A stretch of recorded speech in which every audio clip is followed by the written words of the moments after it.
Why direct to base station approach at all when Open RAN is so good, so dynamic, so versatile, so flexible? Why do we need this direct to base station approach at all? Direct to base station approach provides services for base stations that are not Open RAN. And there's many interfaces that we have in Open RAN that aren't available on a regular base station. So for us, the direct to base station approach allows us to connect to an OEM base station, and it also eliminates some of the complexity in trials of essentially resolving problems amongst multiple vendors. If you have the base station from party A, a RIC from party B, and our XApp plugged into it, when there's software problems, it's much easier to not have the RIC in the middle of it, at least at the trial level. The RIC does perform a very essential function of arbitration to access to the interface in installations that have multiple XApps. But for both the early Open RAN trials and also connections to OEM base stations that are not Open RAN, the direct to base station interface is the most convenient and pragmatic approach to implementing the services for trials and in the OEM case, future production use. Okay, so does this have anything to do with the reluctance of the OEMs and the operators to shift from their respective well-entrenched positions?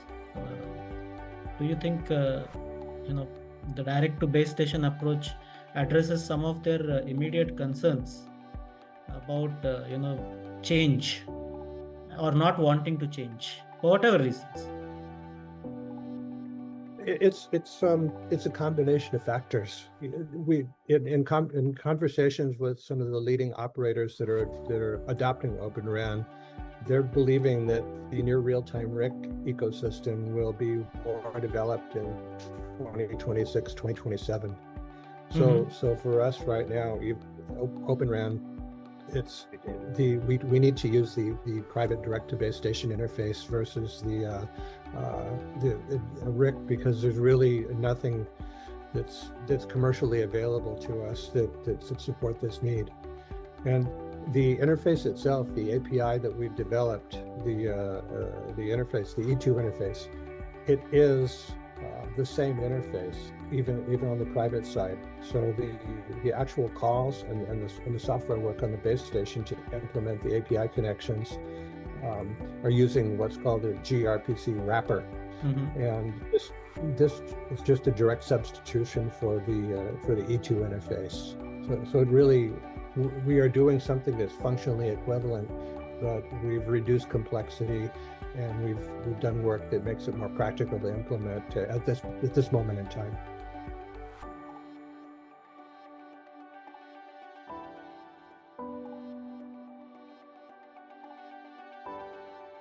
Tell us more about this gRPC wrapper that you mentioned.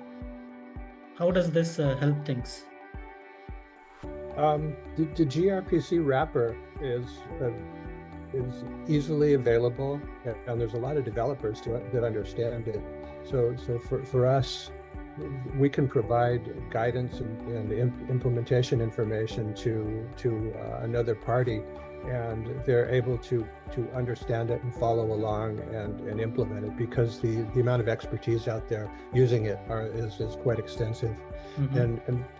And for us, it's a very simple, low overhead, low latency introduction to the path compared to what we'd have to do otherwise. So we think that it's a very pragmatic approach.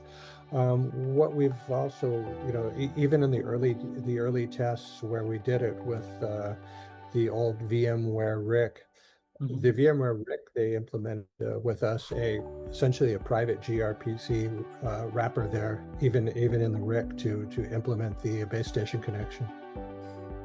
It's a journey.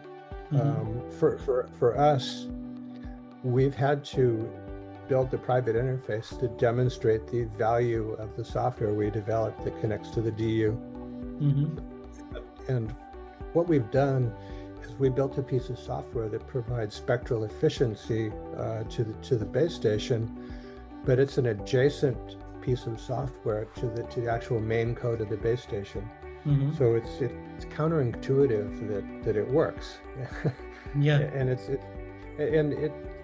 because of the geometric channel model, we pull information in from the base station to understand the scheduling and the UE information, and we provide recommendations back to the base station on the on what to pair up on the MU MIMO under FTD on the next TTI. So it's really a joint scheduling environment where we provide recommendations to the base station, and its main scheduler has the ability to say, I have more important traffic that I need to send on the next TTI, or they pull in, they use the recommendations provided by the Universal Spectrum Multiplier.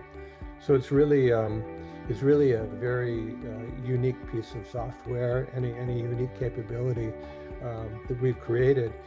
And it demonstrates the value of the E2 interface and the value of innovators being able to access the base station itself and not be at very distant boundaries like the R interface is on the non-real-time interface.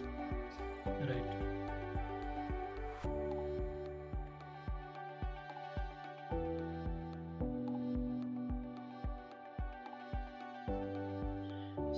Also, I gather that you have an emulator in place. How does that help the API emulator? Our API emulator is a kind of a brilliant innovation that our developers put together. So when we were developing the system, we had to figure out what needed to be done on the base station, and that eventually became our E2 interface. And as part of this, we realized that if we were to go to other parties and have them implement the E2 interface, those parties would have to be able to test their APIs. And there was concern that the state machine and the overall system operations logic inside the USM would have potentially impacts such that you wouldn't be able to debug a problem in the API. So the emulator we developed allows the developers on the base station side to unit test each API call, to test with good input, bad input, strings that are too long, malformed information, so that they can make sure that if we pass bad information on the USM to their API, they'd reject it. And likewise, if we saw bad information coming from the base station, we'd be able to detect it and deal with it. So the emulator is a great tool to help the developers unit test every single piece of the API. And then when it comes time to plug in the USM to the base station, there's a much higher probability that the kind of problems that are going to be encountered on that final integration effort are going to be minor compared to not being able to unit test the different API calls at all.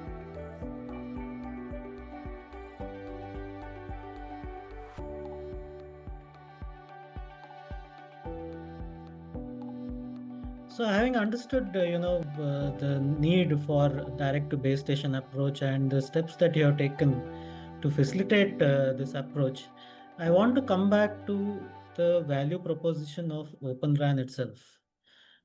How did Open RAN help you? Open RAN is one of the foundations of our success. And I say that because it opened the minds of many people that we could innovate on the base station without limitations. And And I say that because the base station ecosystem's been closed for, since the beginning. And what Open RAN did was, if you push aside the issues of multi-vendor interoperability and just say that one of the values of Open RAN is going to be standardization of interfaces, that standardization of interfaces, even if they're from one vendor, enables a third party like us to come along and say, we have a fantastic innovation that can plug in here and improve spectral efficiency and operations for the mobile operator themselves, and improve the subscriber experience, carry more traffic on the network, and that kind of thing. So Open RAN gave us the ability to show this technology and trial it, and really demonstrate to the world that we've developed something that's a breakthrough, that works, that we wouldn't have been able to ever bring to the market or even show to operators before the emergence of Open RAN. So Open RAN for us, even though our software, when you look at it, it's independent from Open RAN and can function totally fine on a OEM base station.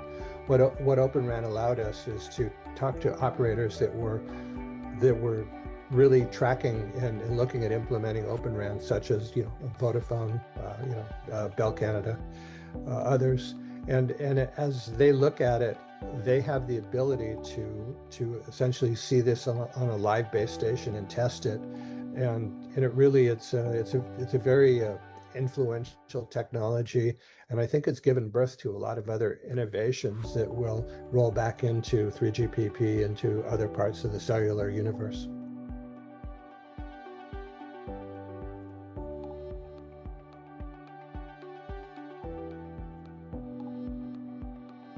So, having understood that, Open RAN was a sort of a stepping stone for you to give a proof of concept to a lot of skeptical stakeholders out there.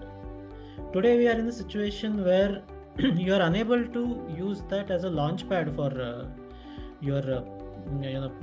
for the USM because of several market realities.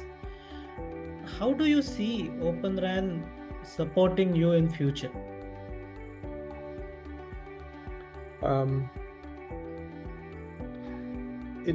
In the future, Yes. The operator community, I think, is adopting a very conservative approach to Open RAN and buying from a single vendor. So they're getting a system that is, shall we say, Open RAN compliant and has the interfaces available to it, but it's from a single vendor to minimize the ownership and debugging of interoperability issues is a tough problem. So I think that they're taking a practical approach to say, let's do single vendor, and maybe some of the other things in the future, might come to be, but single vendor interface standardization, those kinds of things that make sense, are driving it. And for others, it allows those standardized interfaces to become innovation points in many places in the architecture. Okay, so by when do you think this operator apprehensions about Open RAN will start getting addressed to a meaningful extent?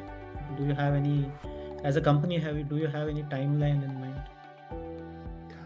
We've heard various different things from some of the operator groups, and as you know, Vodafone has been bullish for many years on Open RAN and has been essentially driving a vision that we want to get there, and we want to get there in a practical manner. And we still, we continue to see Vodafone pursuing this as a strategy. And other operators are both watching and conducting their own trials and their own thinking about it. So it's a mixed bag, and in some ways, as the OEMs, like you see the Ericsson AT&T relationship for ORAN there's, as the OEMs adopt it and implement it, it'll make it much more easier for adoption to happen in some of the bigger operators that really rely on their OEMs for quite a bit of the engineering assistance, leadership, and guidance.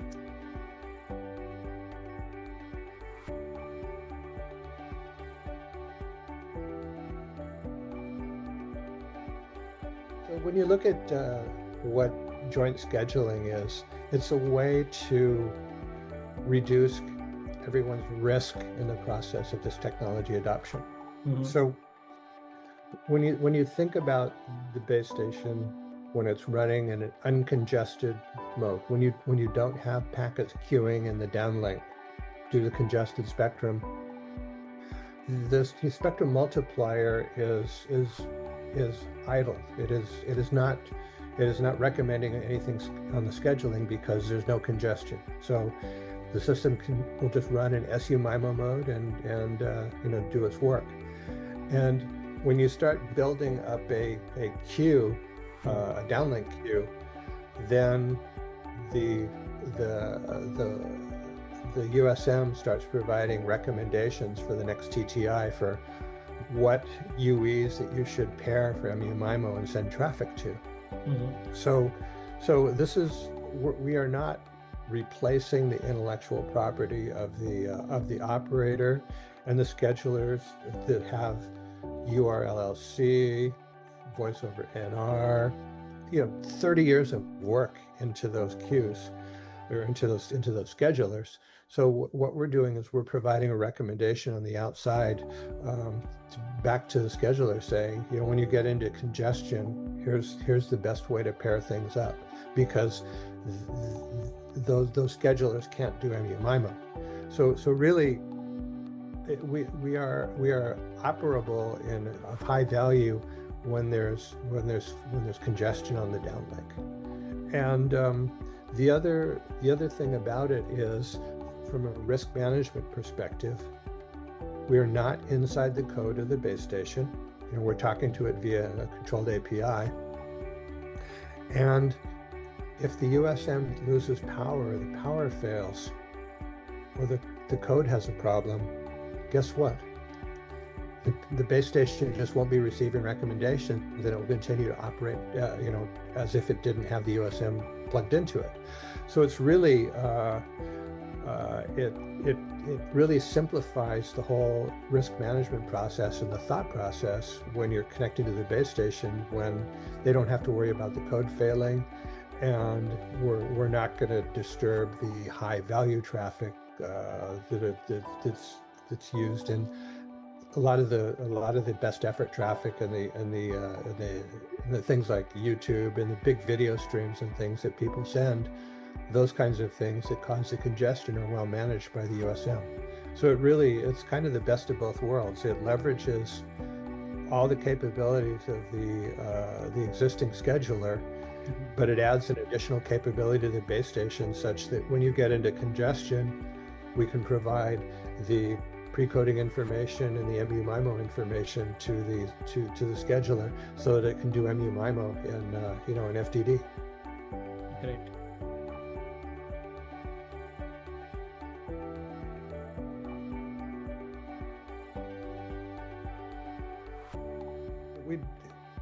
Because what we're proposing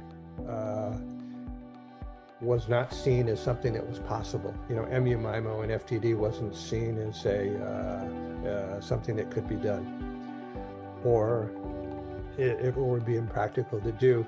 So many times, our trials, we have to do the trials in order to just prove to people that it's not smoke and mirrors, that it actually works. It's one of those things that if it could already have been done, somebody else would have done it. So we've come up with really a breakthrough innovation that helps FDD spectrum, and for many countries with lots of rural areas and low ARPU subscribers, the idea of adding capacity with a piece of software on an existing base station, instead of adding a whole new base station and carrier aggregation layer and new spectrum, it's a really attractive, value proposition, especially when you have low band that's going to cover, where I live is very remote and rural, and the amount of revenue coming off the tower is very limited, Correct. such that sometimes it's not justified to do an upgrade because you don't have enough revenue coming off the tower to justify that upgrade. And in a lot of developing countries, it's a far more expensive problem. So the idea that you could use software to add capacity to the existing infrastructure is a really a breakthrough concept. Right.